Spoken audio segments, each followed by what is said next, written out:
Nessa aula nós vamos falar sobre ligações químicas e, em particular, na primeira parte da aula, sobre ligações iônicas.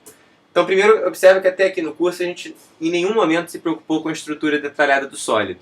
Ou seja, no máximo, quando a gente estudou capacidade térmica, a gente pensou nos átomos que compõem o sólido vibrando em torno das posições de equilíbrio, presos uns aos outros por molas, mas a gente não viu a natureza física dessas molas. Quando a gente estudou o movimento dos elétrons no metal, a gente supôs que eles formavam um gás ideal e os átomos da rede serviam apenas como centros espalhadores, que mudariam a direção do movimento do elétron, sem a gente se preocupar em qual era a natureza física da interação dos elétrons com os átomos. O modelo de Sommerfeld é a mesma coisa, a gente tratou como um gás quântico livre. E claro que tem várias limitações, é até surpreendente que o modelo de gás livre para os elétrons dê alguns resultados com a ordem de grandeza correta, mas claro que é a ordem de grandeza, não é o número. Se você comparar, existe um desacordo teoria e experimento que a gente tem que melhorar. E além disso, a gente é incapaz de prever que materiais vão ser isolantes e quais vão ser condutores. Até agora, isso foi um dado para a gente. Ou seja, dado que um elemento é metálico, a gente supôs que existem elétrons livres e modelou através de Drude ou Sommerfeld. Mas a gente não é capaz de prever de primeiros princípios se o material vai conduzir ou não. E isso, na verdade, vai ser um dos tópicos mais importantes para a gente no curso. E tem várias outras coisas que a gente poderia mencionar aqui como problema. Então, a partir dessa aula, a gente vai tratar em mais detalhe a estrutura do sólido. Bom, a tabela periódica reúne toda a informação que a gente precisa da física e da química dos átomos. É um conceito que vocês estudaram no curso de quântica, eu não vou revisar aqui. Quem quiser um dos links do curso é uma aula de revisão de tabela periódica. Mas a partir da tabela periódica a gente pode ver umas coisas interessantes. Tem uma região da tabela periódica em que a gente pode dizer que os átomos estão ansiosos por perder elétrons, que é a família 1A e 2A, que se caracteriza por ter os elétrons de valência no orbital S. Vamos ver o que essa frase quer dizer, o que tornar um pouquinho mais preciso isso. Bom, vamos olhar, por exemplo, o sódio. O sódio, o elétron de valência dele está na camada 3s. Então, isso significa o seguinte, para todos os efeitos, ele vê 10 elétrons na camada mais interna e 11 prótons no núcleo. Então, pensando numa intuição à la física básica, e supondo aproximadamente esses elétrons aqui distribuídos de forma esfericamente simétrica, então esses 10 elétrons blindam os 11 prótons do núcleo, e na prática o que você vê é como se tivesse um único próton aqui. Então é como se fosse um átomo tipo de hidrogênio, só que com um raio diferente. Pela física básica, a gente vê que o raio vai com n ao quadrado, né? E aqui para o sódio, então, você tem um átomo 9 vezes maior que o átomo de hidrogênio. Então ele está preso só por um próton, efetivamente, e com um raio 9 vezes maior que o do átomo de hidrogênio. Então esse cara daqui está muito fracamente preso ao núcleo.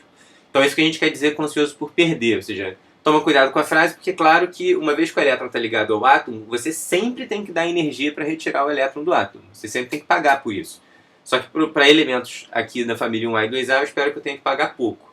Contraste com o que acontece para a família, por exemplo, aqui, para o pessoal que tem o elétron de valência no orbital P. Já é bem diferente. Se a gente olhar o flúor, por exemplo, ele vai ter aqui, ele tem a camada, o último nível dele tem o 2s2 e o 2p5. Então esse daqui tem 7 elétrons aqui no nível n igual a 2, e nas camadas mais internas ele tem essencialmente 2 elétrons só. Então, de novo, usando essa aproximação à la física básica, é como se eu tivesse uma carga de mais 7 aqui, e você vê que ele está muito mais fortemente preso do que o sódio. Claro que isso não é nada preciso, inclusive porque você pode alegar que os outros elétrons exercem uma repulsão sobre, por exemplo, vamos imaginar que eu esteja analisando esse elétron daqui, que eu vou chamar de 1. E essa repulsão que ele sofre devido aos outros elétrons também contribui como se estivesse blindando um pouquinho a mais. Um jeito heurístico de fazer, que às vezes o pessoal gosta só para dar uma ordem de grandeza, é pensar que, olha, por exemplo, esse elétron 2. Às vezes ele está mais perto do núcleo que o 1 e às vezes ele está mais longe. Então, na média, é como se ele estivesse blindando só com metade da carga dele. Claro, novamente, a gente vai tornar toda a discussão mais precisa daqui a pouco. É só um argumento heurístico. Como eu tenho 6 elétrons aqui, é como se esse elétron 1 aqui, ele estivesse vendo uma carga mais 7, e cada um desses 6 elétrons blinda com mais metade da carga. Então, na prática, é como se ele estivesse vendo uma carga 4. Claro que nada disso é preciso, mas você vê que é claramente uma atração muito mais forte ao núcleo. É muito mais difícil separar esse elétron do núcleo do que tinha sido com o sódio. Então, essa é a intuição da ligação iônica. Alguns átomos vão querer perder elétron, outros não vão querer perder de jeito nenhum. Você pode pensar em transferir o elétron, por exemplo, do sódio para o flúor. E como é que a gente formaliza essas ideias? Um dos conceitos para a gente formalizar é a ideia de energia de ionização. Ela vai quantificar o que a gente quer dizer por ansiosidade em perder elétrons. A gente vai tornar isso um conceito preciso matematicamente. Então, a energia de ionização é a energia necessária para remover um elétron de um átomo neutro e, a partir daí, criar um cátion. Então, a gente sempre vai pensar nessas grandezas em módulo. Ela corresponde ao módulo da energia do sódio, a energia que o sódio tem neutro, menos a energia que o sódio tem quando ele é um cátion. Então, essa diferença é a energia que eu tenho que pagar para transformar o sódio nêutron no sódio ionizado. Então, isso aqui é o que eu vou chamar de energia de ionização. Tá? Então, nota que, conforme a intuição que a gente desenvolveu, essa energia é tanto menor quanto mais baixa eu estou na tabela periódica, porque eu tenho átomos com raios atômicos maiores, então isso significa que fica mais fácil arrancar o elétron, e também ela vai ser menor, né, nesse sentido da direita para a esquerda, porque aí eu tenho elétrons menos blindados ao núcleo. Então, de fato, a menor energia de ionização é a do césio, que bate aqui em 3,89 elétron-volts, é sempre importante ter ordem de grandeza, e o hélio já é tipo 8 vezes maior, você vê que a diferença é bem grande realmente dos dois.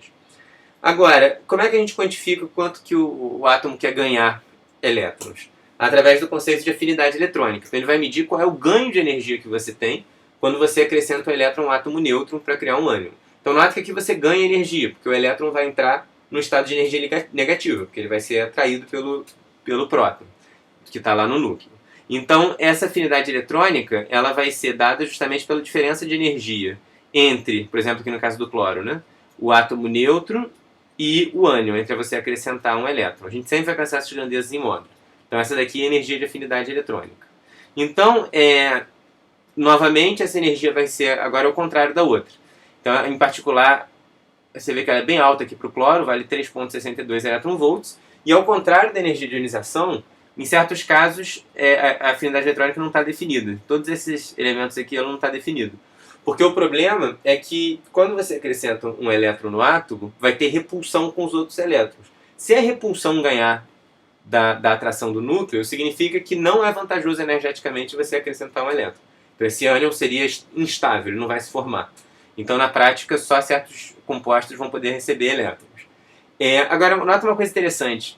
A afinidade eletrônica do cloro é 3,62 elétron-volts, ou seja, ela é menor do que a menor energia de ionização de todas. Então afinidades eletrônicas tipicamente são menores em módulo do que energias de ionização. E dá para entender isso intuitivamente, porque pensa na afinidade eletrônica ao contrário. Imagina que você tenha um ânion e você retira um elétron dele. Então é como se você estivesse ionizando. A afinidade eletrônica vai ser a energia de ionização do ânion. É a mesma, porque nota que é a mesma definição, é a diferença de energia entre o ânion e o nêutron. Agora, e se você tirou um elétron já, você agora vai tirar o segundo elétron. Você começa com o ânion, tira um elétron, você vai para o átomo nêutron. Tira mais um elétron, agora é energia de ionização. O problema é que quanto mais elétron você tira, mais caro fica para você remover os elétrons, porque sobra mais caras positivos ali para atraí-lo. Então, tipicamente, quanto mais elétrons você vai retirando, mais você tem que pagar de energia. Por isso que a energia de ionização é sempre maior do que a energia de afinidade eletrônica para um dado elemento. E, de fato, isso é tão notável a diferença que a maior afinidade eletrônica é ainda assim menor do que a menor energia de ionização. Isso vai ser importante daqui a pouco. Mas então, qual é a primeira intuição que a gente pode fazer para a ligação iônica? Você fala, bom, eu tenho que pagar uma certa energia para retirar o elétron de um certo elemento, por exemplo, aqui o lítio. Eu vou ganhar uma energia quando eu boto no outro. Eu vou comparar o quanto eu paguei com o quanto eu ganhei. Ou seja, eu vou fazer a diferença da energia de ionização com a afinidade eletrônica. Ingenuamente, se isso aqui for menor do que zero, você vai dizer que a ligação é favorável, que você ganha mais energia pela transferência do que você tem que pagar. Bom, se esse fosse o mecanismo da ligação iônica, não existiria ligação iônica, porque, como a gente viu, a afinidade eletrônica é sempre menor que a energia de ionização. Por que há ligação iônica? Porque tem um elemento que a gente ainda não botou. Quando você transfere um elétron de um átomo para o outro, você fica com um átomo positivo e um átomo negativo. Isso dá origem a uma atração eletrostática entre eles, que é uma energia de ligação negativa, né? Uma energia de coesão que a gente chama. Então, muitas vezes, embora você pagar para ionizar e quando você transfere não te dê energia para compensar, a atração eletrostática entre os íons que se formaram compensa. Então, na prática, o que a gente tem que analisar é essa grandeza que a gente tinha já discutido, só que a gente tem que somar a ela a energia de interação dos átomos, que é negativa. Então, escrevendo assim, essa energia de coesão fica definida como positiva. E agora sim, se essa diferença daqui for negativa, significa que é vantajoso formar a ligação. Se for positiva, não. Então aí é que você vai ter ligação química. Ou seja, a ligação química vai ocorrer quando o que você tem que pagar para ionizar o átomo for compensado, ou seja, for menor do que o quanto você ganha de acrescentar esse elétron no outro átomo e o quanto você ganha pela interação eletrostática. Essa energia de coesão você pode fazer a conta via física básica mesmo, ou seja, é a atração entre dois íons, a atração eletrostática. Então isso daqui vai ser dado pela expressão de Coulomb que a gente está acostumado. Já estou adiantando os valores numéricos que dá, tipicamente, que é um valor que a gente vai ver que é bem alto, ou seja, a energia da ligação iônica é cerca de 5 a 10 eletronvolts por átomo, ou seja, uma ligação bem forte. Mais à frente da aula a gente vai comparar com outras. Agora, você poderia perguntar, bom, uma vez que eu tenho uma energia de atração, por que um átomo não colapsa no outro? Ou seja, como é que eu sei qual é a distância que eu tenho que botar aqui dentro? Fica parecendo que é mais energeticamente favorável quanto mais perto eles estiverem um do outro. Isso não é verdadeiro. Claro, não pode ser, porque senão a matéria colapsaria. A razão pela qual isso não é verdadeiro é que quando os átomos começam a ficar uns muito próximos dos outros, você começa a ter efeitos de repulsão. As nuvens eletrônicas começam a se superpor, então você dá uma repulsão eletrostática entre os elétrons, e mais do que isso, um ingrediente fundamental também é o princípio da exclusão de Pauli. A repulsão devido à estatística quântica também faz com que essas nuvens não queiram se penetrar muito.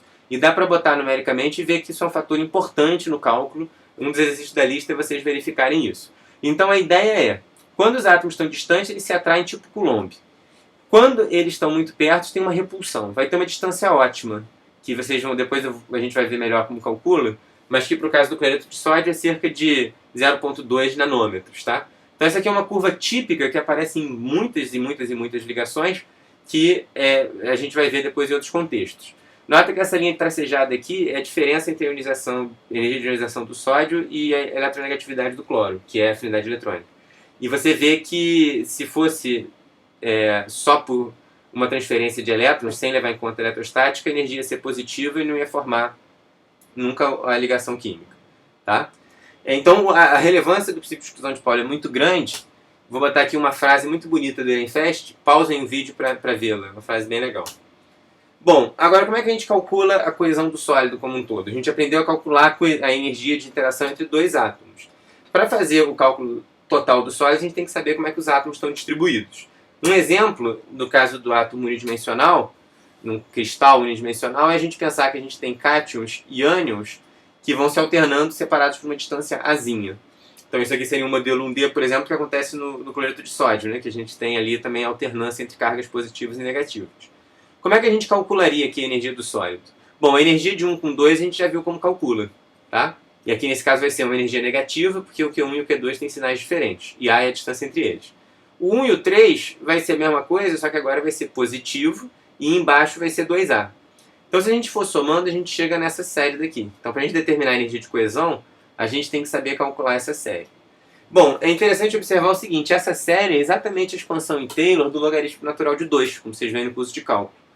Podem verificar a partir dessa expressão daqui. Pausem o vídeo e verifiquem. Só que, na verdade, esse cálculo esconde várias curiosidades matemáticas.